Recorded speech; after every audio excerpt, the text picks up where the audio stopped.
What's up, guys? Dane Davis here. Shout out to Boogie Bentley Dauber and the Indie Kid over at Talkin VAWLS Network on YouTube. VAWLS fans, head over to their YouTube channel, Talkin VAWLS Network. Smash that like button and subscribe, baby. Go Big Orange.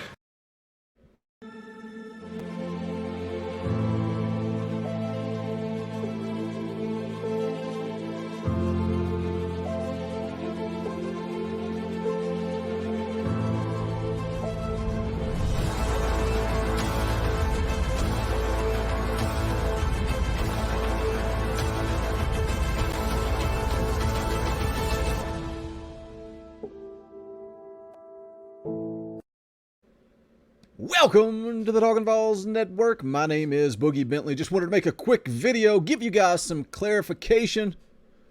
All started yesterday when this tweet came out from Gerald Mincy out of the University of Florida, 1,000% committed to the University of Tennessee. You guys saw the video yesterday. I dropped talking about that, how he would add some depth to this offensive line, but not so fast. My friend Austin Prost over at VolQuest.com says, guys, Gerald Mincy has not even received an offer yet. So we will continue to follow that story. He is on campus right now participating in an official visit. But this is a good problem to have. If Tennessee turns Gerald Mincy away, this is a good problem to have. That is because Josh Heupel and this coaching staff, they have options. They have options out there in the transfer portal, options out there in the class of 22, class of 23. Josh Heupel has got this program headed back in the right direction. We're going to take a look at another option on the offensive line that has some interest in Tennessee. Sounds like that may be mutual. We'll see how that plays out, but we're going to get into it. As always, do me a favor, smash that like button just below the video. If you would so kindly press that thumbs up, it helps the channel, helps the analytics. Also, if you're new to the Talkin VAWLS Network and you're asking yourself, what is this? Who is this guy? Well, we're not experts. We're not insiders. We are fans just like you. If you enjoy the content, go ahead and subscribe. Click that bell for notifications. You won't miss out when we go live or when we drop new content. So let's jump right into this article over at 247sports.com. Western Kentucky University offensive tackle transfer Mason Brooks is drawing major Power 5 interest. Who is Mason Brooks? If you go over to the Western Kentucky official website, you can see 6'6", 305 pounds on the offensive line. Big kid. What's kind of funny, I was looking at his 247 Sports profile coming out of high school. 6'5", 255 coming out of high school. Kid has put on 50 pounds in the college weight room. He was only a two-star, but how did he develop? How has he done once arriving at Western Kentucky? Well, when you look at 2020, he was a Conference USA honorable mention. 2021, tons of accolades. 2021, All-Conference USA first team. PWF College All-Conference USA third team. PWF College preseason All-Conference USA second team. 2021 Athlon Sports preseason All-Conference USA fourth team. So he's a guy with experience, has a lot of experience. Let's take a look at the article here. It says, asked to describe his first 12 hours or so in the transfer portal, former Western Kentucky offensive tackle Mason Brooks can only say, calamity, man, the damage. That would be to his phone battery. His phone had near darkness experiences on 2 occasions Wednesday before Brooks decided to camp out at a Charger. I can only imagine. It's the free agency market of college football in 2021. Said he knew he would have interest from a few schools once he entered the portal. A 2-time first-team All-Conference USA selection and one of the best right tackles in the group of 5. Brooks could offer someone rare and needed experience at offensive tackle. Guys, you know anybody that could use some experience at offensive tackle? When we look at this offensive line that's going to be returning for 2022, where do we need experience? We need experience at the offensive tackle position. There's rumors out there, speculation, that Cade Mays, Cedric Tillman, Hendon Hooker all got their grades back from the NFL draft. There are rumors starting to swirl that Cade Mays may not have got the evaluation that he expected. Could Cade Mays be returning for another year at Tennessee? Now, you can say, well, Boogie, the offensive line struggled. Yeah, they struggled. They struggled with depth is where they struggled. Darnell Wright coming back. Jerome Carvin announced he's coming back for an extra year of eligibility. Cooper Mays back. Javonte Spraggins back. Cade Mays possibility. If Cade Mays returns, and you can go get a guy like a Mason Brooks or a Gerald Mincy, you start to add depth to an offensive line that was lacking. No disrespect. Love Dane Davis. Love the video that he made for us there that I opened the show with.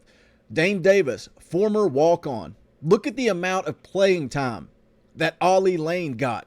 Tennessee needs depth. It goes back to the scholarship numbers. You know, we're seeing Florida go through something similar. It is the new college football. When a new coach comes in, you are going to see these teams get absolutely devastated in the transfer portal. But to answer that question, do I know anybody that needs some experience at the right tackle position? Tennessee, sign me up.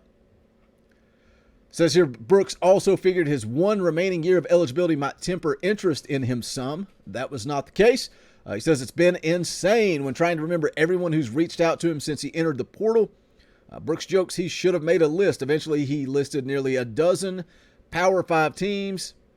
Here they are. You can see them: Arizona, Arizona State, Purdue, Indiana, South Carolina, Auburn, Baylor, Washington State, Iowa State, and Minnesota. I saw a rumor that Tennessee has also reached out to him.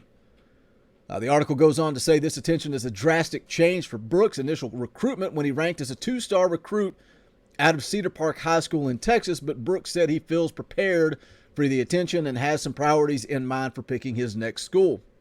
Stay tuned, guys. It gets interesting. First, it has to be a good fit. Initially, when I went in, I was thinking I wanted to go somewhere closer to home. As my brain kind of expanded, I think about competition in terms of who I'm playing. Thinking about meshing with the coaching staff, O-line coach, strength coach, as well as the room. But also, what does the room look like? Can I come in and help right away, or is the room really clustered? It's finding somewhere where I can make an impact and somewhere that can make an impact on me. That's the interesting thing, too, when we talk about would he be interested in coming to Tennessee? What happens with Cade Mays?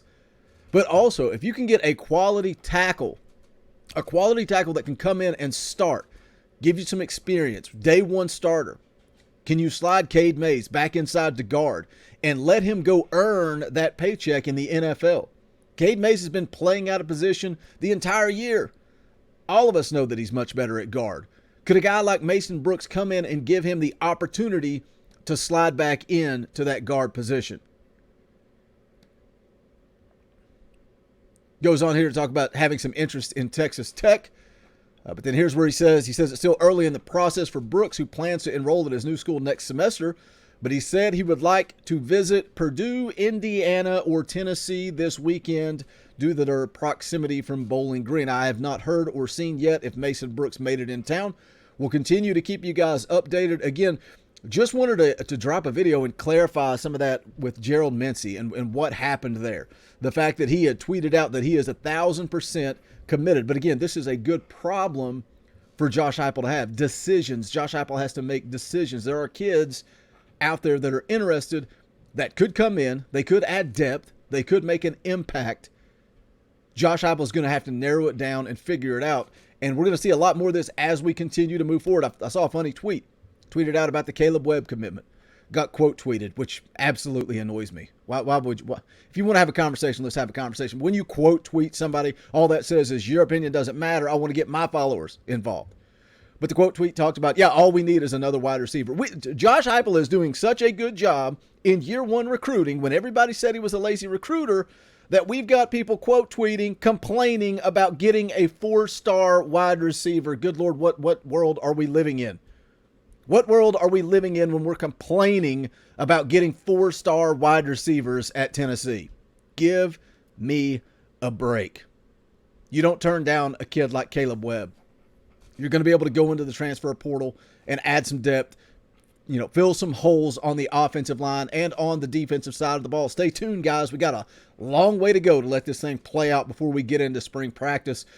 But again, just one last time, clarifying that Gerald Mincy not necessarily offered yet. He is on campus for the official visit. We'll see how it plays out. Leave me a comment. Let me know your thoughts on Mincy, on Mason Brooks. What should Josh Heupel do with this situation? Or will he continue to wait and see and evaluate who enters the portal? If you have not done so yet, please smash that thumbs up on the way out the door. Also, go check out the official merchandise of the Talkin VAWLS Network. Just go to bonfire.com/store/TalkinVAWLS.